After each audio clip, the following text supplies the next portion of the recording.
बिस्मिल्लाहिर्रहमानिर्रहीम। Atiq Usman official channel के नाजरीन को एडवोकेट मलिक अतीक उस्मान का सलाम हो। आज की इस वीडियो में, बल्कि हम ये आइंदा से नेक्स्ट ये एक मैं इसमें प्लेलिस्ट भी बना दूंगा अपने चैनल पे, अगर आप देखना चाहें तो एक नई सीरीज़ का मैं आज से जो है आगाज़ करने जा रहा हूँ, जिसमें हम क्या करेंगे, हम एक टॉपिक को लेके उस पे को केस लॉ जो हैं वो लेटेस्ट केस लॉ हैं या जो कोई फेमस केस लॉज हैं उनको ढूंढने में काफ़ी दुश्वारी पेश आ रही होती है आम वकला भाइयों को। तो उनके लिए ये खसूसी तौर पर है कि अगर कोई एक ख़ास किस्म का कोई केस डील कर रहे हैं, यानी एक एग्रीमेंट के हवाले से कोई केस है या कोई कब्ज़ा के हवाले से कोई केस है या कोई नाबालग के साथ कोई कंट्रैक्ट एक्ट का मुआहदा है या इसी तरह कोई भी टॉपिक है, उस पर कोई केस एक वकील साहब ने ले लिया और उस पर कोई केस लॉ उसको चाहिए, तो वो केस लॉ जो है वो हम एक टॉपिक को लेके हर एक वीडियो में एक टॉपिक डिस्कस करूंगा और उसमें जो मशहूर केसेस हैं रिपोर्ट हुए हैं उनको मैं जो है इसमें बताऊंगा। उसका साथ में जो केस लॉ नंबर है वो भी बताऊंगा, साथ में पेज नंबर भी बताऊंगा ताकि आपको ढूंढने में आसानी हो। ठीक है जी, तो आए चलते हैं। सबसे पहले हम आगाज़ करते हैं आज के इस वीडियो में एग्रीमेंट के हवाले से कि अगर कोई एग्रीमेंट का केस आपके पास आता है जिसमें कोई मुआहदा को डिस्कस किया गया है या मुआहदा जो है वो अंडर कंसिडरेशन है, उस पर कोई केस जो है वो डील कर रहा है उसको, तो उस पर जो है वो कोई मशहूर जो केस लॉ है वो कुछ हैं जो आपके सामने मैं रखने जा रहा हूँ। सबसे पहले है कि एक ज़ुबानी और तहरीरी मुआहदा में कोई फ़र्क ना है। ये मुख्तलिफ जगह पे रिपोर्ट हुआ है, वो सारे आपको बता देता हूँ। एक है 1993 SCMR 183। ये मैं कोशिश करूंगा कि ये अपनी स्क्रीन पे भी ये इनको जो है वो मैं डाल दूं, ठीक है, ताकि आपको नोट करने में आसानी हो।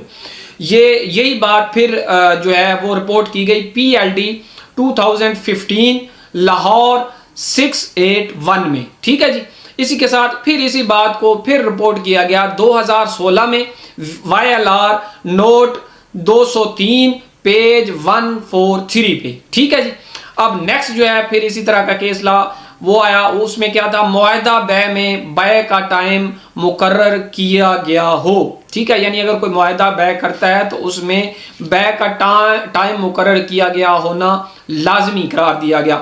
ये कहाँ पे रिपोर्ट किया गया, ये किया गया 2000 CLC 184। ये बड़ा मशहूर केस लॉ है। ठीक है, नेक्स्ट जो है वो है इकरारनामा मुआहदा बै या दीगर दस्तावेज को साबित करने के लिए तहरीर कुनिंदा ने बवक्त शहादत आकर ये कहा कि जब उसने दस्तावेज तैयार की थी तो गवाह हाशिया ने इसके रूबरू दस्तखत किए थे। इन हालात में आर्टिकल 17 अंडर क्लास 2 और 79 कानून शहादत के लवाजमात पूरे हो जाते हैं। यानी एक ये किसी इकरारनामा बै को या कोई किसी दस्तावेज को साबित करने की बात की गई है कि वहाँ पे जो है बवक्त शहादत जो तहरीर कुनंदा है उसका होना और साथ में जो हाशिया गवाहान है उनका होना जो है वो ज़रूरी करार दिया गया। तो ये रिपोर्ट कहाँ पे किया गया, ये किया 1999 SCMR 1281। ठीक है, और इसके अलावा ये रिपोर्ट की गया PLD 1996 SC यानी सुप्रीम कोर्ट 256। इसके बाद फिर ये रिपोर्ट किया गया 2000 YLR 1468 D और इसके साथ 2953 अंडर क्लास ये 1 है इसका। ठीक है, ये सारे जो केस लॉ हैं इसके रिलेटेड हैं जिसमें ये इस बात को रिपोर्ट किया गया। इसके बाद जो है वो है दावा तामील मुख्तस। मुआहदा बै में अगर इकरारनामा बै जैली और फर्जी है तो इसे साबित करने के लिए आर्टिकल 17 और 79 कानून शहादत का सहारा लेना होगा बसूरत दीगर इकरारनामा साबित है।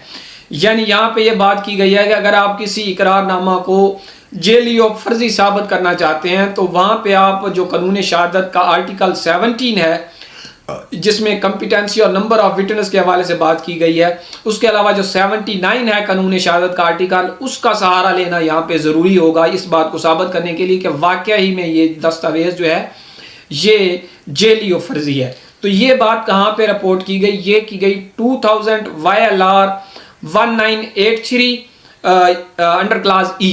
ठीक है जी, ये थी आज की हमारी छोटी सी वीडियो जिसमें हमने बात की एग्रीमेंट मुआहदा के हवाले से जो केस लॉ मशहूर थे वो हमने डिस्कस किए। मिलते हैं इसी तरह की नई लॉ रिलेटेड और इन्फॉर्मेटिव वीडियो के साथ। उस वक्त तक अल्लाह हाफिज़।